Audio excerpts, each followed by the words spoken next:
Halo teman-teman yang sedang persiapan beasiswa LPDP. Kali ini kita akan mereview essay lagi. Ini adalah series keempat kayaknya. Ini kali ini kita akan dapatkan essay yang berhubungan dengan jurusan bahasa Indonesia atau bahasa Indonesia dan sastra Indonesia. Bagi teman-teman yang memiliki jurusan yang sama, bisa menggunakan ini sebagai salah satu referensi. Kita coba mulai.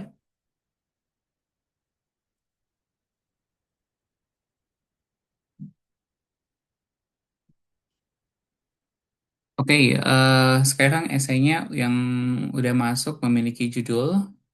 Kali ini dia menggunakan judul Membaca Dunia, Menafsirkan Makna Sastra Semiotika dan Ikhtiar Literasi Inklusif. Oke, judul yang menarik. Kemudian, Insya Allah dalam jalan, kenapa? Insya Allah ada jalan, kenapa minder?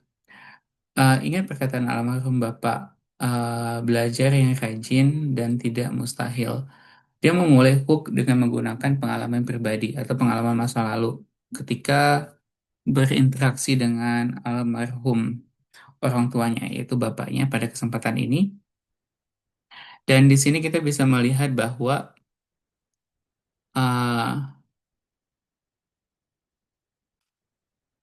ada beberapa, dia itu mengawali dengan fakta yang tidak mengenakan ketika mulai melanjutkan pendidikan tinggi, yaitu tentang menghina impian. Oke, nanti kita akan tahu latar belakang dari penulis esai ini. Di sini diawali dengan eh, hook yang lebih emosional karena dia menggunakan hal-hal yang sifatnya mungkin lebih relatif tentang yang berkaitan dengan kondisi fisik yang dialami atau sejenisnya. Kemudian di sini diawali dengan perkenalan umum ya.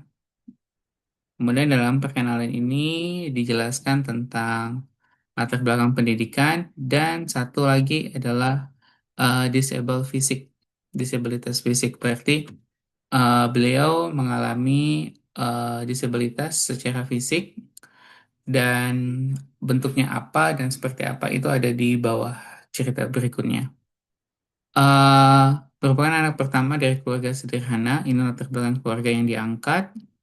Kemudian dari struktur berikutnya dia melanjut ke eh, tentang keterbatasan yang dialami, penyakit yang dia hadapi yaitu berhubungan dengan melemahnya otot, terutama pada kedua kakinya. Kemudian setelah itu apa namanya, hal-hal yang diangkat em, fokus kepada perjuangan selama studi. Di sini misalkan bercerita tentang selama menempuh pendidikan, saya rajin menulis cerpen, puisi, dan artikel ilmiah.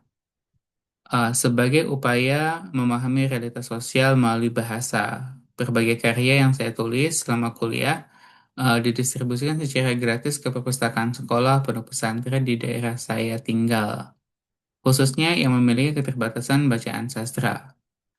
eh ini akan bagus kalau seandainya disebutkan beberapa cerpen, judulnya kayak gitu, puisi yang dipakai itu seperti apa. Itu kalau seandainya cukup ya, karena ngelihat dari jumlah kata yang bisa diupayakan kayaknya terbatas. Cuman ini udah 1.900.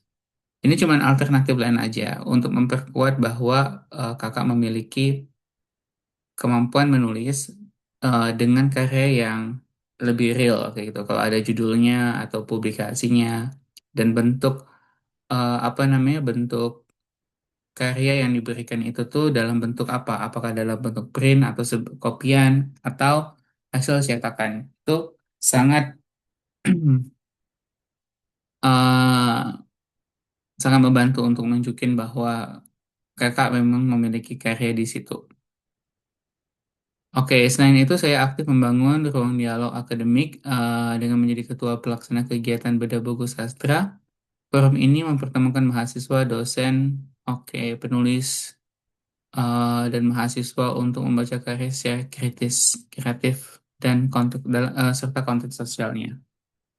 Oke, em, kegiatan organisasinya udah bagus dimasukin. Selain itu kegiatan akademik, saya mendampingi anak-anak di sekitar rumah saya membaca dan mengenalkan sastra dengan pendekatan yang menyenangkan. Kegiatan ini sederhana dan dilakukan di lingkungan yang santai. Hmm, ini menjelaskan tentang kegiatan sosialnya ya. Kegiatan sosial kemudian melalui pengalaman ini saya menyaksikan secara langsung bagaimana budaya membaca menulis masyarakat eh, telah berubah. Meskipun anak-anak kaum muda tetap bersemangat untuk belajar, namun pengaruh maraknya media sosial, informasi dan ringkas dan cepat itu mengubah cara mereka berinteraksi dengan teks. Akibatnya, daya tahan membaca mereka itu terhadap teks panjang dan kompleks semakin menurun. Banyak yang berhenti membaca setelah menyelesaikan sebuah teks tanpa menggali makna ataupun menganalisis secara kritis. Fenomena ini bukan hanya masalah akademis, ini juga tentang seriusan yang menyiapkan generasi muda yang mampu berpikir mendalam, reflektif, adaptif. Oke. Kalau seandainya kakak mau, bisa coba dikaitkan dengan hal-hal yang sifatnya masuk ke ini ya. Mungkin ini adalah masalah masalah nasional kayak gitu. Cuman kalau seandainya mau, bisa coba diberikan bahwa eh, ketidakmampuan membaca lebih panjang dengan teks yang lebih kompleks itu tuh menumpulkan critical thinking misalkan ya, menum eh, atau misalkan saya lupa istilahnya. 21st century skills. Nanti coba dicek. Kalau nggak, mungkin itu bisa dijadikan salah satu bagian dari konteks ini. 21st century skill atau skill abad 21. Kemudian temuan pribadi ini sejalan dengan situs literasi keseluruhan nasional di Lamongan. Oke, di Provinsi Lamongan ya. Penelitian yang dilakukan, oke Jo, udah bagus dengan kata-kata inferensial menurut menjadikan tidak melebihi 60,2. Pemahaman inferensial menurun menjadi 4, yang dan pemahaman kreatif mereka adalah terendah 33. Data ini menunjukkan bahwa sebagian besar siswa tidak hanya kesulitan memahami informasi yang tersurat, tapi juga informasi yang tersirat, kemampuan mengevaluasi bacaan, serta mengembangkan respon. Oke. Rendahnya literasi memiliki dampak langsung terhadap kesiapan generasi muda dalam oke, di era ekonomi pengetahuan lemah, kemampuan memahami instruksi kerja, dokumen profesional, serta oke ini alasannya bagus ya. Eh, Menurut saya untuk masalah urgensi tentang pentingnya literasi itu tuh bukan hanya kemampuan membaca, tapi kedalaman dalam memahami informasi. Secara struktur, masalahnya ini udah bagus. Akan lebih baik ini bisa coba diangkat menggunakan data kayak gitu ya. Terkait misalkan kenapa dunia kerja Indonesia itu tuh seringkali eh, banyak sebagian kayak gitu ya pegawai-pegawai ataupun calon pegawai yang nggak memahami apa namanya literasi tersebut.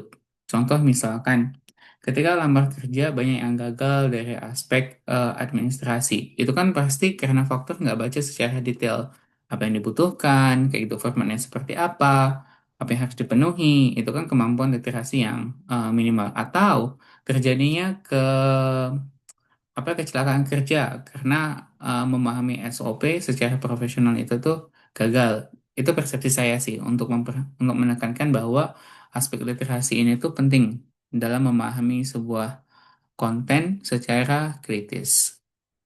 Permasalahan selaras dengan aktivitas, oke, ini yang eh, di apa namanya dilinirkan atau di alignment dengan kebutuhan nasional. Maka dari persoalan tersebut, saya menjadikan sastra dan semiotika sebagai jalan pengabdian pendidikan. Pendekatan semiotika memungkinkan peserta didik tidak hanya membaca teks, tapi menafsirkan makna. Oke, bagus. Memahami konteks serta melatih cara berpikir kritis. Hal ini sejalan dengan penelitian. Oke, bagus untuk di backup dengan penelitian sebelumnya ya.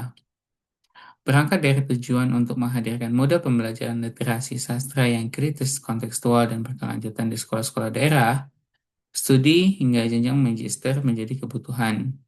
Oke, kebutuhan ini. Di sini untuk knowledge gap-nya udah muncul, cuman nanti kita akan lihat ya dari aspek apa yang dia masih merasa kurang. Oh sorry. Eh, Jika pada tingkat sarjana saya telah memperoleh dasar analisis sastra dan semiotika, maka pada jenjang magister saya memerlukan pendalaman metodologi riset, pengembangan teori budaya, serta perencanaan modal pembelajaran berbasis riset yang teruji secara ilmiah. Kontribusi yang saya targetkan bukan hanya menjelaskan tentang program literasi di lapangan, tapi juga merancang kurikulum. Oke. Dengan demikian, studi S2 bukan hanya meningkatkan kualitas personal, tapi juga menjadi prasyarat untuk menghadirkan kontribusi pendidikan sistematis terukur. Oke, kegiatan bahwa sastra dan semiotika dalam sarana pendidikan yang kritis, kontekstual mendorong akan melajunya kepentingan kajian sastra dan budaya. Keputusan ini eh, oke didasarkan pertimbangan akademik yang terstruktur. Pertama, struktur kurikulum, lokalisasi sastra, budaya, dan teori. Oke, dan masyarakat yang selaras dengan rencana riset yang pengembangan pembelajaran literasi. Mata kuliah tersebut tidak hanya... Oke, kalau seandainya kakak ingin coba menggunakan pengembangan pembelajaran literasi, eh, sastra berbasis semiotika, usahakan nggak cukup menggunakan satu jenis mata kuliah. Mungkin sebutin juga beberapa mata kuliah yang terkait ya, um, yang bisa mendukung hal tersebut. Jadi kalau ngelihat dari struktur informasi yang kakak bangun, bahwa kebutuhan kakak itu tuh adalah kemampuan membuat model pembelajaran literasi kayak gitu. Dan oleh karena itu ingin lanjut di jurusan Magister Kajian Sastra dan Budaya. Di sini eh, usahakan mata kuliahnya itu tuh kalau bisa ditemukan mata kuliah yang beneran bisa mendukung hal tersebut. Misalkan ada mata kuliah yang berhubungan dengan teknologi, kayak gitu. Ada mata kuliah yang berhubungan dengan pengembangan pembelajaran, kalau seandainya ada. Kalau seandainya ternyata mata kuliah yang diangkat itu hanya fokus kepada aspek sastra, saya khawatir, jadi bukan pada aspek delivery. Jadi sastra doang tanpa ada aspek delivery, sastranya modelnya seperti apa. Saya khawatir saat nanti wawancara itu akan sulit untuk membuktikan bahwa hal ini penting kayak gitu ya. Atau hal ini relevan dengan apa yang kakak inginkan. Oke, kita lanjut. Kedua, program ini didukung oleh dosen-dosen dengan, oke, ini untuk staf pendukung kenapa Erlangga sebagai pemilihan yang pertama. Ketiga, Universitas Erlangga memiliki ekosistem riset yang mapan. Tujuannya lingkungan yang penting bagi saya untuk menguji, mengevaluasi, memperluas mode pembelajaran literasi. Em, ini dibuktikan dengan bahas hal-hal yang sifatnya lebih konkret, bukan yang sifatnya lebih apa ya istilahnya terlalu umum. Misalkan pusat kajian budaya yang ditujukan oleh pusat kajian budaya. Pusat kajian budaya mana kayak gitu. Uh, Jurnal ilmiah yang terakreditasi, akreditasinya apa? Sinta, Scopus, atau sejenisnya. Serta jejaring kerjasama dengan institusi pendidikan dan pemerintah. Sebutkan institusi pendidikannya apa? Misalkan Kemendikti atau Dikdasmen, pemerintah daerah itu pemerintah daerah itu pemerintah provinsi kah atau pemerintah kabupaten atau sebagainya. Jadi diperjelasnya di situ. Oke, sehingga nanti pas wawancara kakak memiliki argumen yang kuat. Kemudian rencana tesis saya berfokus dalam pengungkapan wacana budaya dalam novel-novel anak kontemporer di Indonesia serta memandang novel anak bukan sekadar bacaan hiburan tapi ruang, tempat, nilai, norma, cara pandang masyarakat di konstruksi dari serta diwariskan kepada generasi muda. Penelitian ini bertujuan menelaah bagaimana teks tersebut mempresentasikan budaya, relasi sosial, dan oke, sebenarnya ini udah bagus. Cuman kalau seandainya ngelihat ada aspek yang lagi in sekarang yaitu tentang pelestarian budaya atau culture preservation. Mungkin kakak bisa masuk ke sana juga. Jadi aspek sastra bukan cuma dari aspek literasi tapi juga pada aspek ini ya kok apa namanya eh, aspek eh, pelestarian budaya kayak gitu atau menjaga budaya kayak gitu sih. Oke, kemudian hasil penelitian diharapkan outcome dari penelitiannya udah ada. Kemudian ini rencana studi udah dilakukan dengan cukup baik ya. Ada rencana akademik sama rencana non akademik. Kemudian ini rencana pasca studinya akan ngapain. Di sini jangka pendek saya bercita-cita menjadi dosen di bidang sastra budaya sekalipun sekaligus tetap aktif mengabdikan literasi di lingkungan tempat saya tumbuh. Peran sebagai dosen saya maknai tidak hanya sebagai pengajar tapi juga sebagai pendamping yang intelektual yang membuka ruang dialog kritis. Hmm. Kalau seandainya kakak bisa sebutin kenapa kebutuhan dosen di bidang ini tuh masih banyak kayak gitu. Terutama misalkan di universitas mana atau di daerah mana yang masih membutuhkan dosen yang berhubungan dengan sastra dan budaya. Itu akan memperkuat argumen kakak, sehingga apa yang kakak cita-citakan itu relevan dengan apa yang dibutuhkan juga. Dalam jangka menengah, saya akan menarikkan diri untuk memulai terlibat dalam sebagai pengajar di perguruan tinggi. Oke, kemudian jangka panjang, dosen peneliti dan sastra. Oke, penutup. Baik, satu hal yang mungkin agak sedikit belum disentuh secara maksimal itu adalah linearitas dan apa yang dibutuhkan dengan apa yang akan dilakukan setelah studi. Jadi kayak gini, misalkan sebagai contoh, saya punya masalah isu yang saya angkat dengan kualitas pendidikan bahasa Inggris, terutama dari aspek gurunya. Maka saya jadi dosen untuk mempersiapkan guru tersebut. Itu yang disebut dengan linear. Kasusnya kakak, dalam kasus ini adalah masalahnya ingin menciptakan proses pembelajaran literasi yang baik ya, model pembelajaran literasi yang baik. Um, dan outcome-nya kakak pengen jadi dosen. Harusnya outcome-nya itu adalah kakak menciptakan model pembelajaran itu setelah selesai kayak gitu dan mengadopsikan itu di apa namanya di berbagai macam tempat. Entah itu di sekolah, universitas, atau sejenisnya, atau bekerja sama dengan penggiat-penggiat literasi, NGO, dan sebagainya, yang menurut saya itu akan jauh lebih relevan dalam konteks ini ya. Mungkin kurang lebih itu yang bisa coba saya diskusikan.